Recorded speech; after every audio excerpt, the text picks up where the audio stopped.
انہوں نے پھر اٹھا کے معاویہ کو کیوں دی تھی؟ مطمئن کرو ہمیں۔ تھالی میں رکھ کے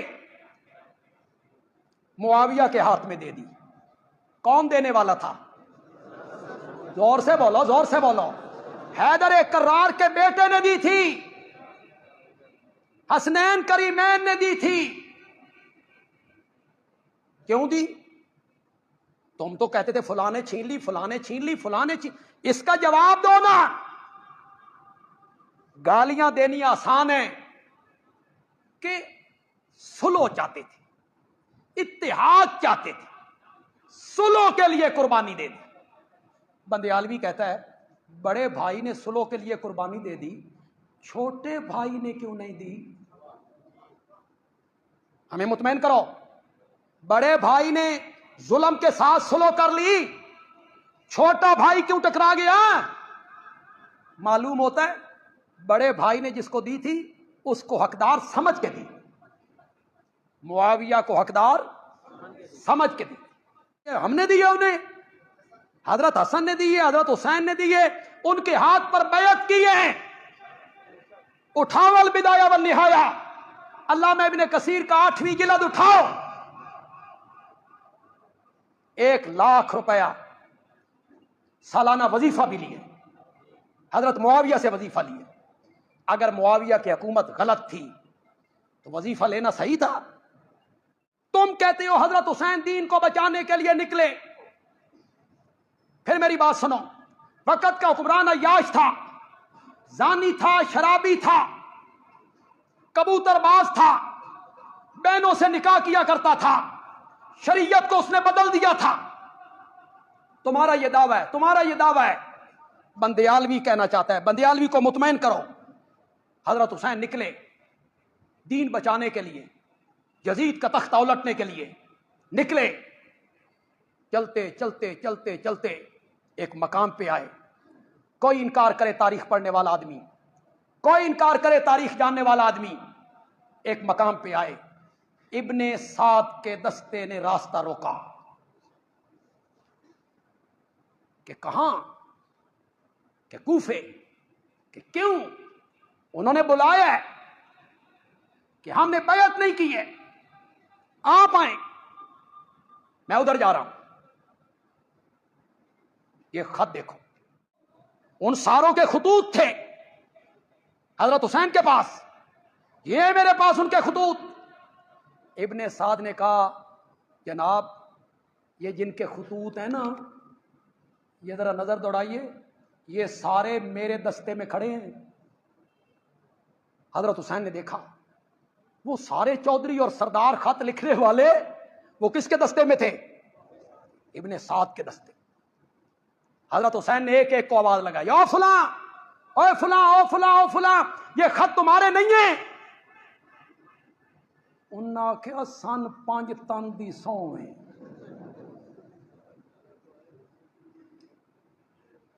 یہ خط ہمارے نہیں۔ اس طرح سازشیں ہوتی ہیں، شرارتی لوگوں نے لکھے اور شریف لوگوں کے کیا لگا دیے؟ ذمے لگا، ان کے دستخط نیچے، ان کی مورے نیچے۔ وہ معتبر لوگ جن کے خطوط پڑھ کے حضرت حسین مکے سے چلے ہیں۔ ابن سعد نے کہا وہ تو میرے ساتھ کھڑے ہیں۔ حضرت حسین نے ایک ایک کو آواز لگائی، انہوں نے کہا ہم نے نہیں لکھے، ہمیں کوئی پتہ نہیں، قسمیں اٹھا گئے۔ یہاں آ کے حضرت حسین کو سمجھ آئی کہ جو صحابہ مجھے وہاں رائے اور مشورہ مکے میں دیتے تھے وہ کیا تھے؟ کہ کوفی غدار ہیں، بے وفا ہیں، آپ کے والد کو شہید کیا، آپ کے بھائی کے نیچے سے مسلح کھینچا، وہ صحیح کہتے تھے۔ یہاں آ کے سمجھ آ گئی یہ ہوتا ہے صحابی۔ حضرت حسین صحابی ہے نا؟ بولو یار، حضرت حسین کیا ہے؟ یہ ہوتی ہے نیک نیتی۔ جب تک اپنے موقع پہ ڈٹے ہوئے تھے، ڈٹے ہوئے تھے۔ ابن عباس نے روکا، نہیں رکے، ابن عمر نے روکا، نہیں رکے، ابن جعفر نے روکا، نہیں رکے، ابو سعید خدری نے روکا، نہیں رکے، رشتہ داروں نے روکا، نہیں رکے۔ موقع پہ ڈٹا ہوا ہے حسین، اور یہاں آ کے جب حقیقت حال کھلی تو اب ڈٹتا نہیں ہے، اس پہ ڈٹ جائے، اڑ جائے، حقیقت حال کی سمجھ آئی تو بولو، اور نوجوانوں بولو۔ تاریخ اگر تم نے پڑھی ہے، کل اخباروں والے بھی لکھیں گے، اخباروں والے بھی واقعہ کربلا لکھیں گے تو یہ بات وہ بھی لکھیں گے، حضرت حسین نے ابن سعد کے سامنے کتنی شرطیں رکھی تھی۔ زور سے بولو۔ دنیا کا کوئی آدمی انکار کرے، ہمیں مطمئن کرو، حضرت حسین نے ابن سعد کے سامنے کتنی شرطیں رکھی؟ 3 شرطیں۔ میری خطبات بندیالوی کی جو 6 جلد ہے، میں نے اس پر گفتگو کی، میں نے 20 کتابوں کے حوالے دی۔ کتنی کتابوں؟ 10 اہل سنت کی، 10 اہل تشیع، 20 کتابوں نے لکھا۔ آؤ انکار کرو اس کا۔ حضرت حسین نے ابن سعد کے سامنے پہلی شرط رکھی، مجھے واپس جانے دو۔ حضرت حسین رضی اللہ تعالیٰ عنہ سے ہم سب والہانہ محبت کرتے ہیں، زور سے بولو۔ وہ ہماری آنکھوں کا نور ہیں، وہ ہمارے دل کا سرور ہیں، وہ بہت اونچے ہیں، بہت اونچی ہیں۔ ایک بات کا جواب دو نوجوانوں، جس مسلک سے بھی آپ کا تعلق ہے، اہل سنت سے ہے، اہل تشیع سے ہے، دیوبندیوں سے ہے، بریلویوں سے ہے، اہل حدیثوں سے ہے، جس مسلک سے بھی آپ کا تعلق ہے، سینے پہ ہاتھ رکھ کے اللہ کو حاضر ناظر جان کے بتاؤ، اگر آگے کفر ہوتا، آگے بدماش اور زانی شرابی ہوتا، دین کا حلیہ بگاڑنے والا بادشاہ ہوتا، تو حیدر کرار کا بیٹا آگے بڑھتا یا پیچھے ہٹتا؟ بولو۔ تم حضرت حسین کی پوزیشن خراب کرنا چاہتے ہو۔ ہمارا موقف یہ ہے، جب تک حق سمجھا چلتے رہے، چلتے رہے۔ جب سمجھ آ گئی کہ میرے ساتھ دھوکہ ہو گیا، یہ غدار ہیں، مسلمانوں کو آپس میں لڑانا چاہتے ہیں، مجھے استعمال کرنا چاہتے ہیں، تو حضرت حسین نے اپنا موقف بدلا۔ پہلے آگے جا رہے ہیں، اب کیا کہتے ہیں؟ بولو تو صحیح یار، مجھے واپس جانے دے۔ آگے کفر ہوتا، کفریہ حکومت ہوتی، تو حیدر کرار کا بیٹا واپس جاتا یا آگے بڑھتا؟ یہاں موقف کیوں بدلا؟ موقف کیوں بدلا؟ حضرت حسین رضی اللہ تعالیٰ عنہ ایسے تو نہیں تھے کہ حق کے معاملے میں موقع بدل دیں، اور یہ تو حسین ہے، اور یہ تو میرے نبی کا نواسہ ہے، حیدر کرار کا فرزند ہے، فاطمۃ الزہرا کا دل بند ہے۔ انہوں نے موقف کیوں بدلا؟ ہمیں مکے کی گلیوں میں حبشے کا بلال دہکتے ہوئے کولوں پہ تڑپتا ہوا نظر آتا، اس کی چربی پگھل پگھل کے کولوں کو راکھ بنا گئی، نمک ملا پانی چھڑکا گیا، مکے کی نکیل دار زمین پہ گھسیٹا گیا، دوسرے دن پھر تپتے ہوئے کولوں پہ لایا گیا، اور مالک کہتا ہے بلال پھر بھی اس کا نام لے گا، اور بلال مسکرا کے کہتا ہے اس کو ماننے کا جتنا مزہ آج آیا ہے نا، آج تک آیا ہی نہیں ہے۔ بدلا موقف۔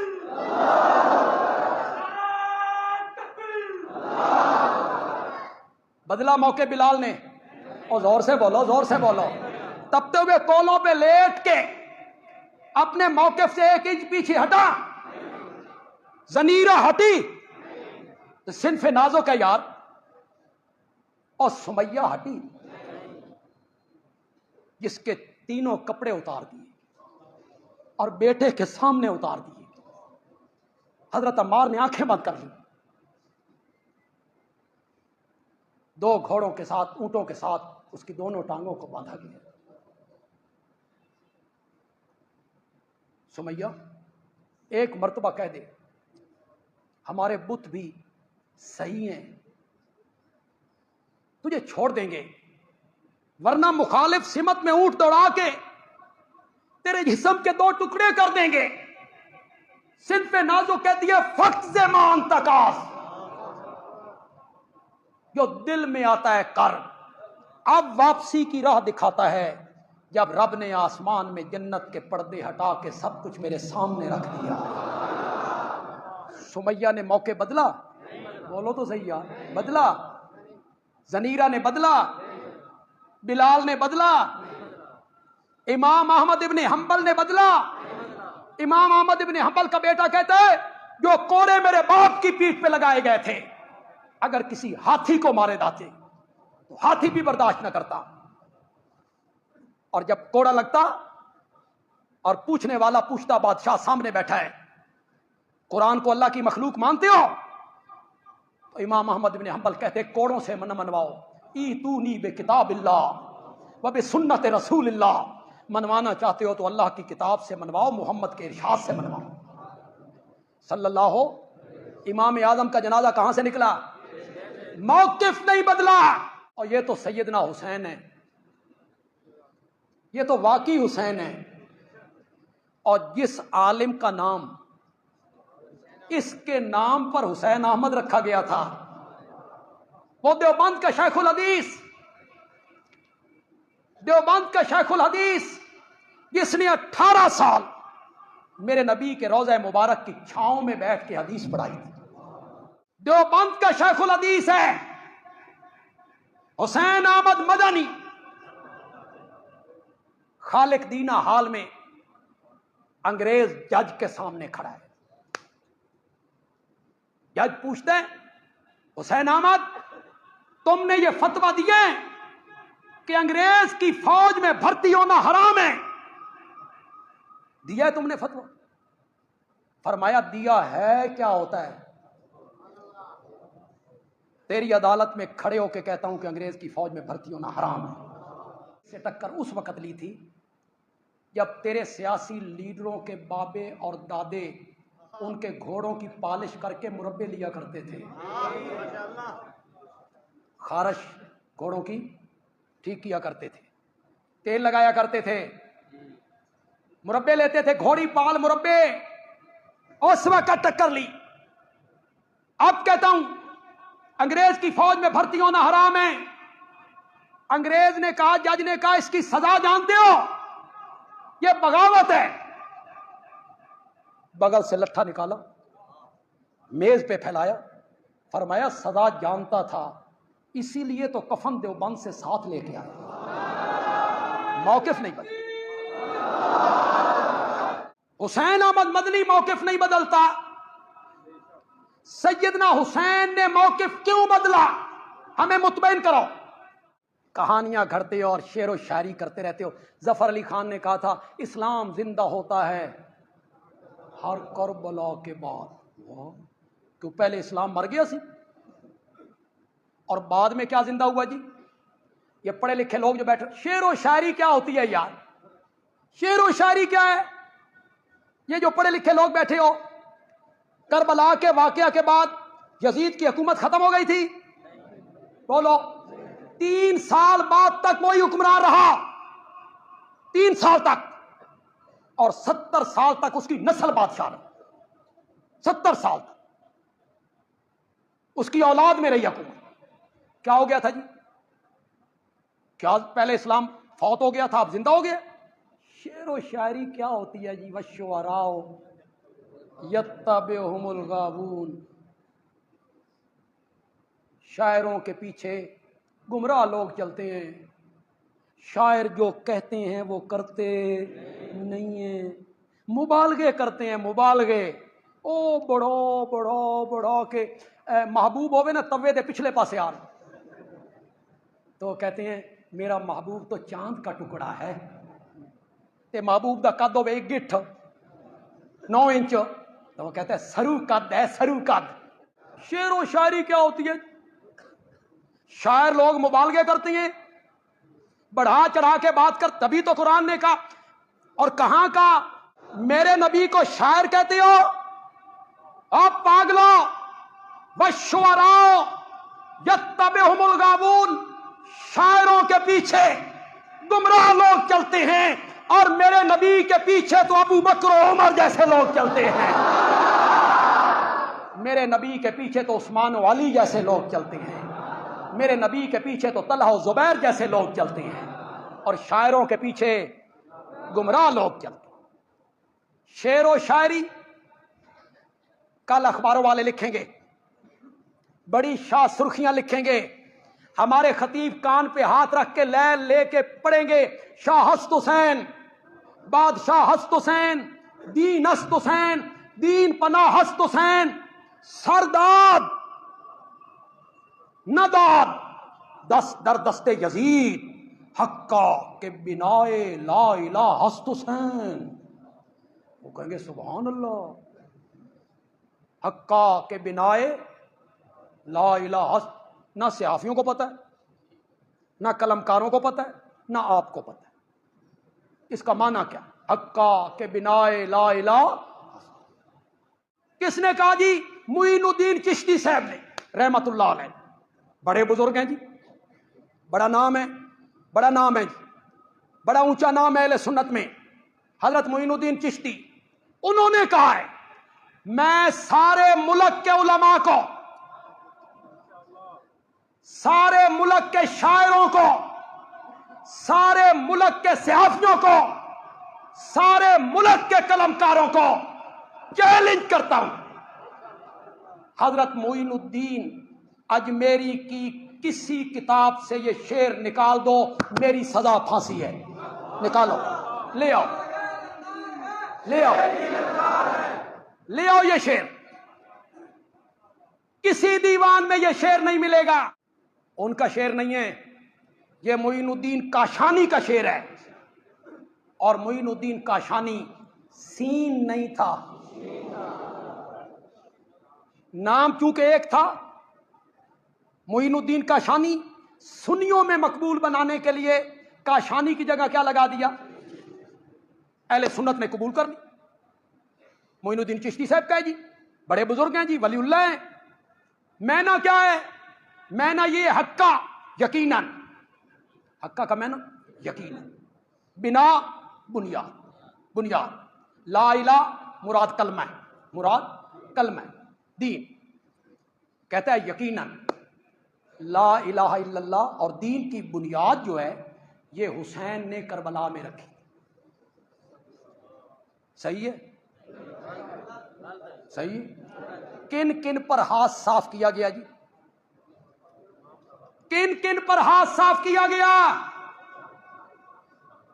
دین کی بنیاد کربلا میں رکھی گئی۔ بندیالوی کہتا ہے کہ دین کی اور کلمے کی بنیاد سب سے پہلے آمنہ کے لال نے رکھی تھی۔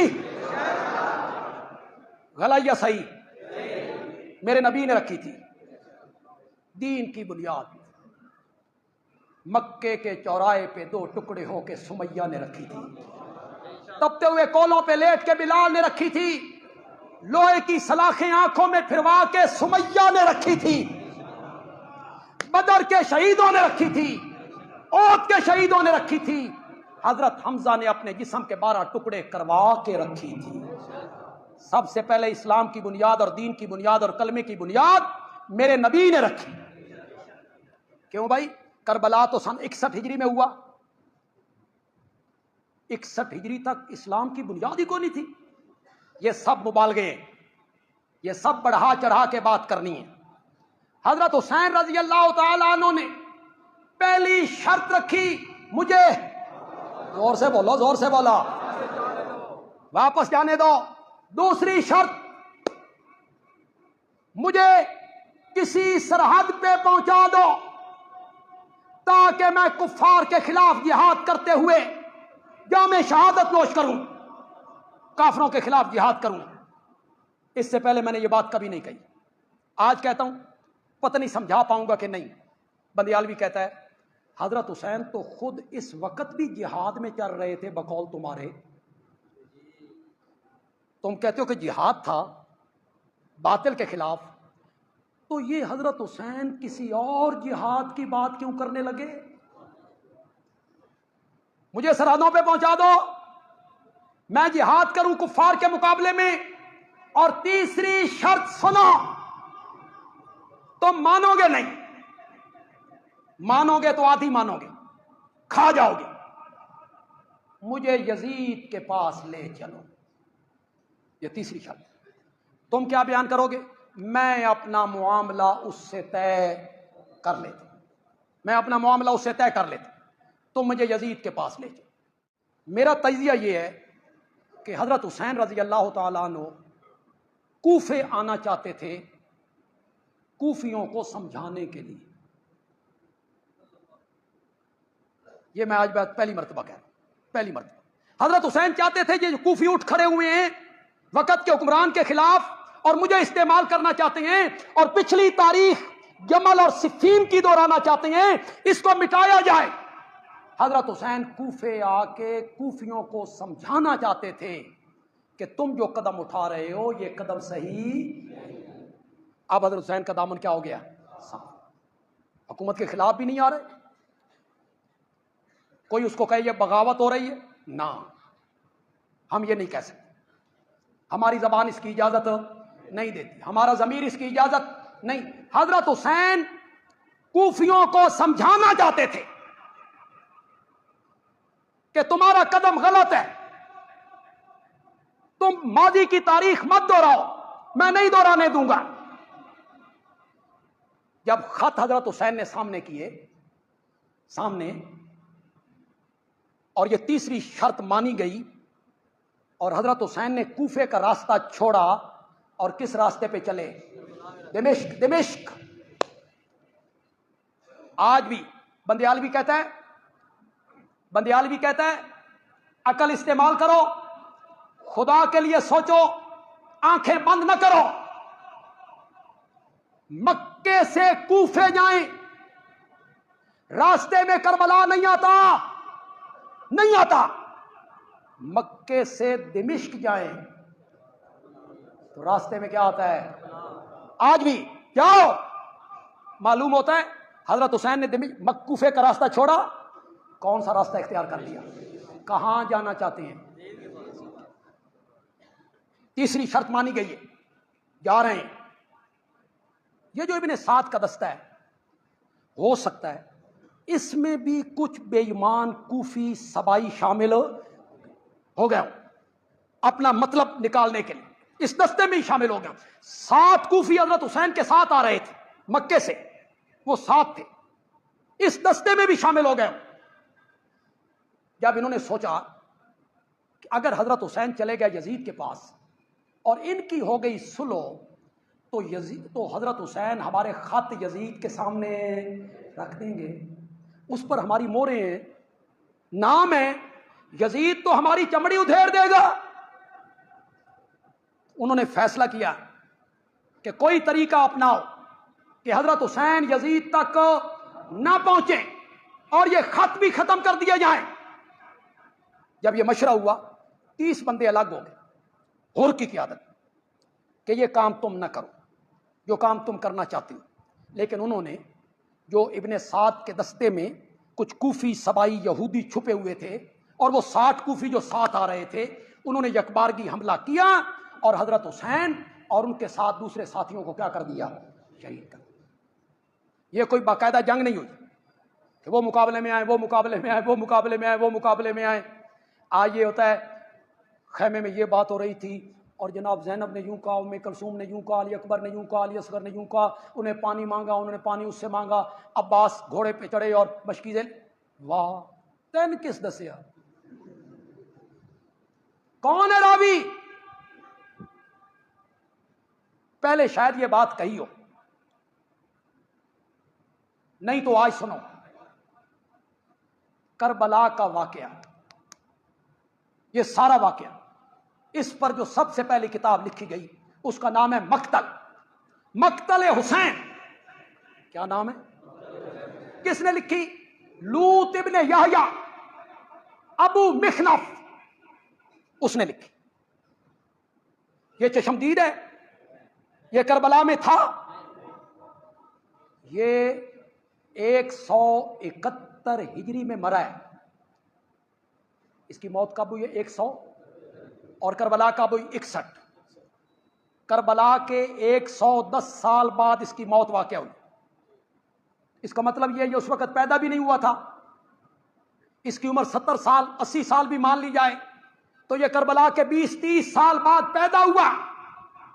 اور یہ لکھتا ہے یوں ہوا تھا، یوں ہوا تھا، یوں ہوا تھا، یوں ہوا تھا. یہ لوط ابن یحییٰ لکھتا ہے. اور سنو، اگر تم اہل علم لوگوں تحقیق کی کوئی قدر کرنا جانتے ہو، اندھا دھند تقلید کا میں ذمہ دار نہیں ہوں. اندھا دھند تقلید کرتے چلے جاؤ. تحقیق کے میدان میں آؤ. تمام محدثین نے لوط ابن یحییٰ کے متعلق لکھا فَهُوَ كَذَّابٌ. کون تھا؟ شیعیٌ جلا بھنا. کیا لفظ ہے جی؟ جلا بھنا. تمام محدثین نے لوط ابن یحییٰ کے متعلق لکھا. یہ سب اس کی روایتیں ہیں. طبری نے لی. طبری کہتا ہے لوط ابن یحییٰ یوں کہتا ہے. طبری نے لے لی. البدایہ والنہایہ میں علامہ ابن کثیر نے ساری باتیں لکھی. لکھ کے آخر میں کہتے ہیں دل تے نہیں مندا، طبری نہ لکھتا تو میں بھی. یہ تاریخ ہے جی. ان کا ماخذ کون ہے؟ لوط ابن یحییٰ. کربلا کو سب سے پہلے کس نے بیان کیا؟ زور سے بولو، زور سے بولو. کربلا کے واقعات کو سب سے پہلا بیان کرنے والا کون ہے؟ یہ کون ہے؟ کذاب ہے. یہ سین نہیں ہے. حضرت حسین کو ان لوگوں نے مارا. آپ کہیں گے اس کی کوئی دلیل؟ میں کہوں گا اس کے اتنے میں دلائل دے دوں گا کہ تمہیں تردید کرنی مشکل ہو جائے گی. تمہیں اس کی تردید کرنی مشکل ہو جائے گی. اس پر میں اتنے دلائل دے دوں گا. حضرت حسین کا بیان ناسخ التواریخ، یہ ہماری کتاب نہیں ہے، آپ کی کتاب ہے. ناسخ التواریخ صفحہ 156 جلد 6. حضرت حسین خیمے کے باہر بیٹھے ہیں، خطوط دیکھ رہے ہیں، مغموم ہیں. ایک عراقی شخص گزرا، پوچھا کیا بات ہے؟ حضرت حسین نے فرمایا کوفہ کے لوگوں نے مجھے بلایا، یہ سب ان کے خطوط ہیں اور یہی میرے قتل کے درپے ہیں. کس نے بلایا؟ زور سے بولو، زور سے بولو. خط کس نے لکھے تھے؟ کوفیوں نے لکھے تھے. حضرت حسین کہتے ہیں جنہوں نے مجھے خط لکھے یہی لوگ میرے قتل کے درپے ہیں. حضرت حسین کا دوسرا بیان ناسخ التواریخ میں، اے کوفیوں تم برباد ہو جاؤ، تم نے آتش شر و فساد کو بھڑکایا، عدل و انصاف کو چھوڑ کر دشمنوں کو خوش کرنے کے لیے مردار دنیا کے لالچ میں آ گئے. تم نے حق نفرت کی اور ہمارے مقابلے میں فوج لے کر آ گئے. کس کو کہا؟ زور سے بولو. کس کو کہا؟ کوفیوں کو. حضرت حسین کا تیسرا بیان خلاصۃ المصائب میں، علی اکبر میدان کربلا میں جانے لگے تو حضرت حسین نے فرمایا انہی لوگوں نے ہمیں خطوط لکھ کر بلایا کہ ہم تمہاری مدد کریں گے. پھر جب ہم آ گئے ہمارے دشمن بن گئے اور ہمارے ساتھ لڑنے کے لیے تیار ہو گئے. حضرت حسین نے کس کو خطاب کیا؟ زور سے بولو، زور سے. کوئی ایک حوالے کو خلاصۃ المصائب ناسخ التواریخ اس کے حوالے میں پیش کر رہا ہوں. ریت کی دیوار پہ قدم رکھ کے بات نہیں کر رہا ہوں، پہاڑ جیسی جگہ پہ قدم رکھ کے بات کر رہا ہوں.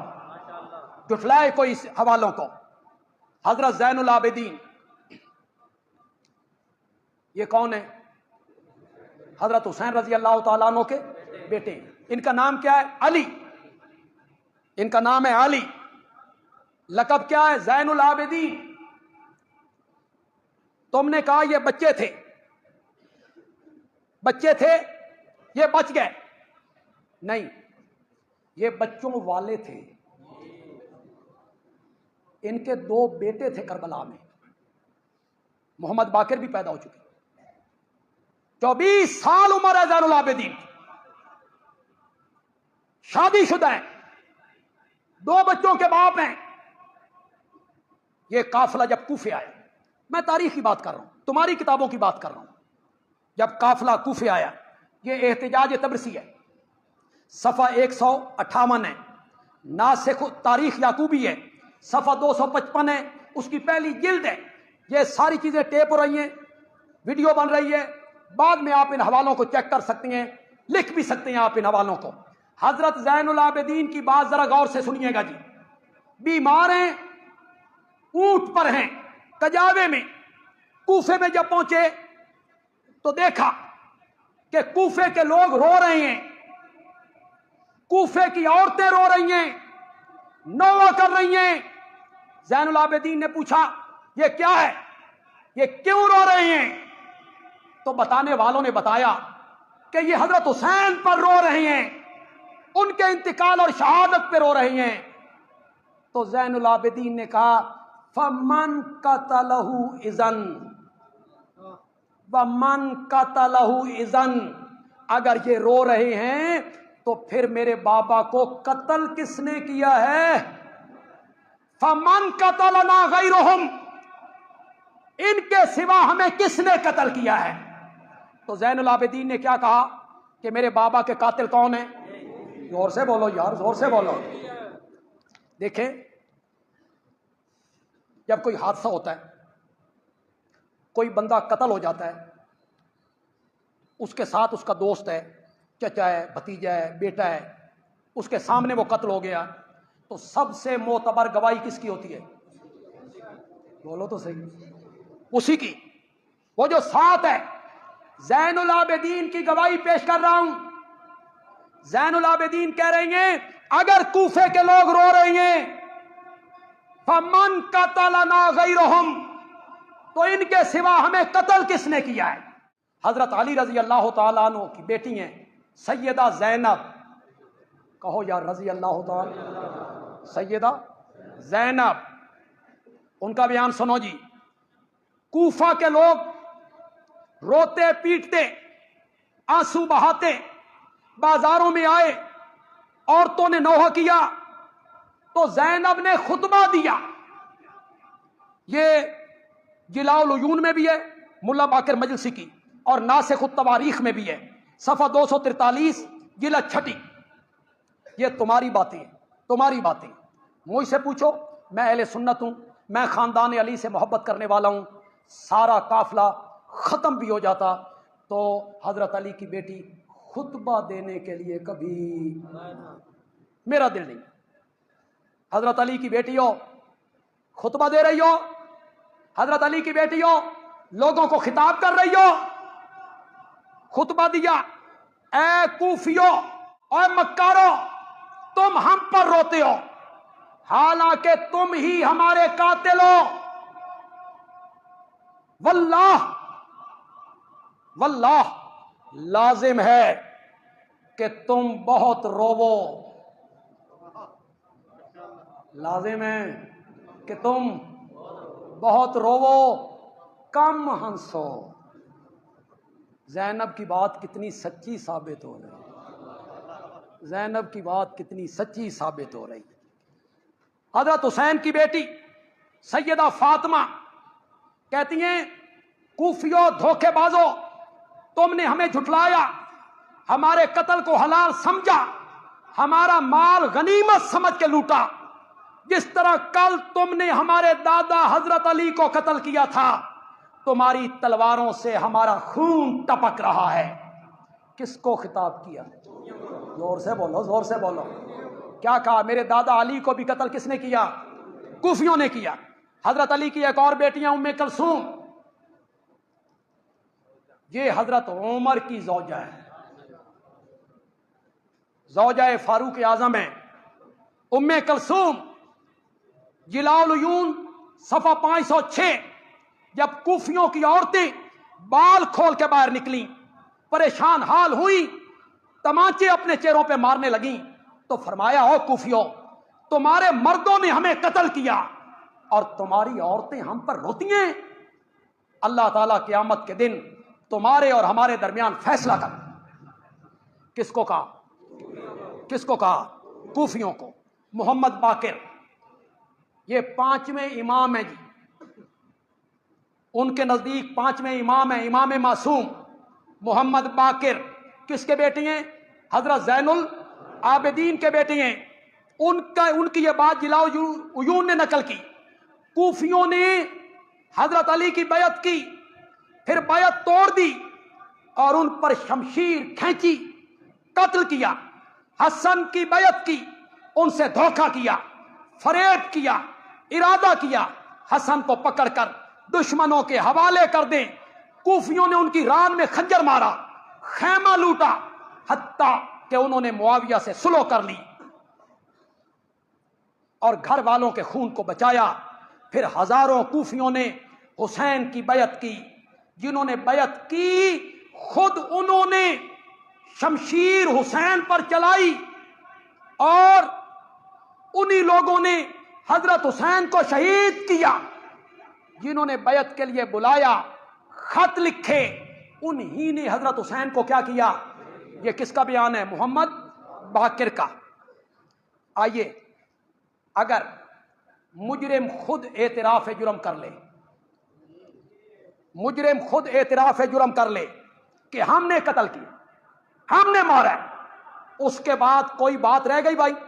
اور بولتے کیوں نہیں ہو کوئی بات رہ گئی؟ یہ حوالہ ہے مجالس المومنین کا، قاضی نور اللہ شوستری، مجالس المومنین صفحہ 241۔ سنیے گا ذرا، کوفہ کے لوگ واقعہ کربلا کے بعد مل بیٹھے، افسوس کرنے لگے کہ ہم نے جو کام کیا دنیا و آخرت کا خسارہ کیا۔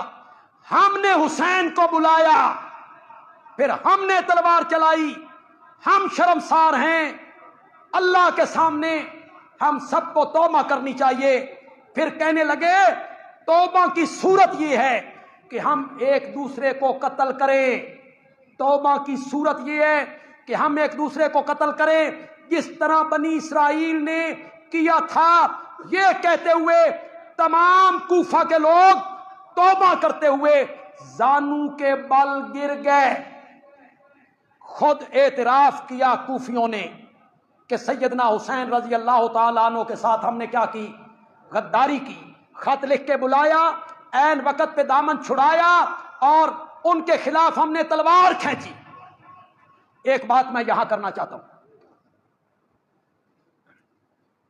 جنہوں نے قتل کیا یہ کون تھے؟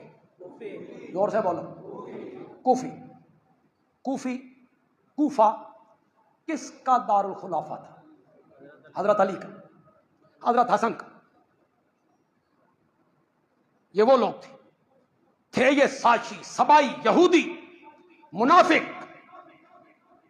انہوں نے بلایا، شہید کیا، تو پھر الزام کس پہ لگا دیا؟ یزید پہ۔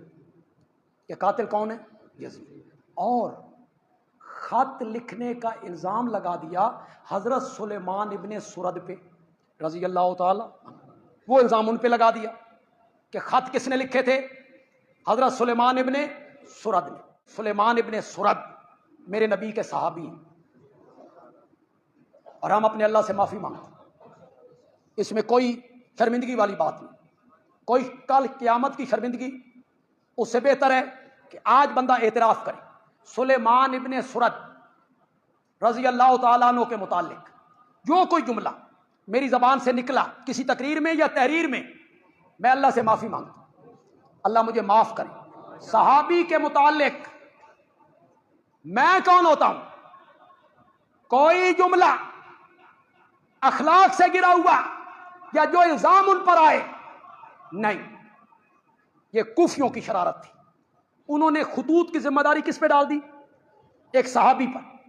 ایسے یہ حرامی لوگ تھے، خطوط کی ذمہ داری ایک صحابی پہ ڈال دی اور قتل کی ذمہ داری یزید پہ ڈال دی، اور سارے قافلے والے اپنا قاتل کس کو بتا رہے ہیں؟ کہتے ہیں واقعہ کربلا بیان کر کے تبرہ حضرت ابو بکر پہ، حضرت عمر حضرت عثمان. بھئی کیوں؟ کہ جی وہ قصوروار ہیں. اور بھائی وہ کیسے قصوروار ہو گئے؟ وہ تو 35-40 سال پہلے گزر گئے تھے، 45 سال پہلے. کہا وہ سقیفہ بنی ساعدہ میں نہ علی سے خلافت چھینتے اور نہ یزید خلیفہ بنتا. انہوں نے خلافت چھینی تو وہ ذمہ دار ہے نا. بندیالوی پھر کہتا ہے انہوں نے خلافت چھینی، سن 35 ہجری میں خلافت پھر حضرت علی کے گھر آ گئی، پھر اٹھا کر معاویہ کو دوبارہ کیوں دے دی؟ اٹھا کے معاویہ کو کیوں دے دی دوبارہ؟ تبرہ کرتے ہو حضرت ابوبکر پہ. قاتلان حسین کی تو میں نے خانہ تلاشی کر دی، ڈھونڈ دیے ہیں آپ کو قاتل، اور بتایا بھی کس نے؟ بچنے والے افراد نے. بندیالوی کہتا ہے 35 آدمی، تم 72 کہتے ہو، چلو تمہاری بات کرتے ہیں. 72 آدمی میدان کربلا میں شہید ہوئے، 72 آدمی. بندیالوی چیلنج کرتا ہے تم میں جرت ہے، جرت ہے تم میں، تو جو 72 آدمی کربلا میں شامل تھے اور شہید ہوئے ان کے نام بتاؤ، نام بتاؤ، ہمیں بھی پتہ چلے وہ شہید ہونے والے کون ہیں. نام بتاؤ. تم قیامت کی صبح تک نام نہیں بتاؤ. زین العابدین کا نام بھی علی، پھر علی اصغر، پھر علی اکبر. تم یہی کرتے رہو گے. ایک بیٹے کا نام علی، دوسرے کا بھی علی، تیسرے کا بھی علی. تم یہی بتاتے رہو گے. باقی نام شہداء کے تم نہیں بتاؤ گے، تم بتا بھی نہیں سکتے. بتاؤ نا تو مذہب کی ساری عمارت دھڑام کر کے زمین پہ آ لے گی. لوگ کہیں گے ہاں علی دے پتراں دے نا، حسنین کے بیٹوں کے یہ نام، حسنین کے بھائیوں کے یہ نام. مت سمجھنا کہ بندے علوی جذباتی بات کہہ رہا ہے یا کچی بات کہہ رہا ہے. کچی باتیں کہنے کا عادی نہیں ہو عادی، پکی اور پختہ بات کر. یہ نہیں ہے کہ کل کوئی بندہ مجھے چیلنج کر دے کہ تو نے یہ بات کہی تھی، اس کا ثبوت دے. نہیں چیلنج کرے گا، نہیں کرے گا. چیلنج کرے گا تو میں ثبوت کے ساتھ حاضر ہوں، حاضر ہوں. تم نہیں بتاؤ. تمہیں بھی صرف حضرت علی کے 2 بیٹوں کے نام کا پتہ، حسن رضی اللہ تعالی. بس تمہارا علم بھی یہاں ختم ہو جاتا. تیسرا کوئی نہیں. تمہیں بھی تیسرے کسی بیٹے کا نام نہیں. حضرت علی کے 18 بیٹے. کتنے؟ 18. اس میں ایک کا نام ہے محمد، جس کو کہتے ہیں محمد ابن حنفیہ. میں ایک کتاب نہیں 6 کتابوں سے ثابت کروں گا، اور کتابیں بھی میری نہیں، کتابیں بھی فریق مخالف کی ہوں. 6 کتابیں، تاریخ کی کتابیں، انصاف کی کتابیں. حضرت علی کے گھر میں بیٹا ہوا، لوگ مبارکباد دینے کے لیے آئے، پوچھا علی کیا نام رکھا ہے؟ فرمایا محمد کے بعد رکھا جا سکتا ہے تو ابو بکر ہی رکھا جا سکتا ہے. حضرت علی نے بیٹے کا نام کیا رکھا تھا؟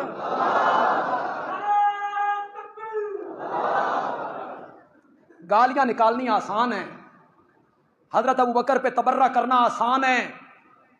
کیوں بھائی؟ تم اپنے بیٹوں کے نام دشمنوں کے نام پہ رکھتے ہو کہ پیاروں کے نام پہ رکھتے ہو؟ کسی بزرگ کا نام رکھ دیا، دادا کا نام رکھ دیا، فوت شدہ بابا کا نام رکھ دیا. پیاروں کے نام پہ نام رکھے جاتے ہیں. حضرت علی نے ابو بکر نام رکھ کے بتایا کہ مجھے سب سے زیادہ پیارا ہے تو ابو بکر ہے. پھر کہہ رہا ہوں، مت سمجھنا کہ بندیالوی ہوائی باتیں کہہ رہا ہے یا جوش خطابت میں کہہ رہا ہے یا لوگوں کی واہ واہ لینے کے لیے کہہ رہا ہے. نہیں، یہ مدلل بات ہے، معتبر کتابیں، معتبر لوگوں کی لکھی ہوئی ہیں. پھر بیٹا ہوا، لوگوں نے مبارکباد دی. نام کیا رکھا ہے؟ کہ فرمایا اس کا نام عمر رکھا ہے. کیا رکھا ہے؟ تم گالیاں نکالتے رہتے ہو، تم تبرہ کرتے رہتے ہو. پھر عثمان رکھا. پھر حضرت حسن کی شادی ہوئی، بیٹا ہوا. بابا نام رکھو، فرمایا اس کا نام بھی ابو بکر. حضرت حسین کی شادی ہوئی، بیٹا پیدا ہوا. بابا نام رکھو، فرمایا اس کا نام بھی ابو بکر. عمر، عثمان، حضرت علی کے ایک بیٹے کا نام ابو بکر، ایک کا نام عمر، ایک کا نام عثمان. حضرت حسن کے بیٹے کا نام ابو بکر، حضرت حسین کے بیٹے کا نام عثمان عمر. بندیالوی کہتا ہے جس گھر کے آنگن میں، جس گھر کے سین میں، جس گھر کے کمروں میں، جس گھر کے برآمدوں میں ابو بکر، عمر، عثمان نام کے بچے کھیلتے ہوں، وہ گھر رافضیوں کا نہیں سنیوں کا ہوا کرتا ہے.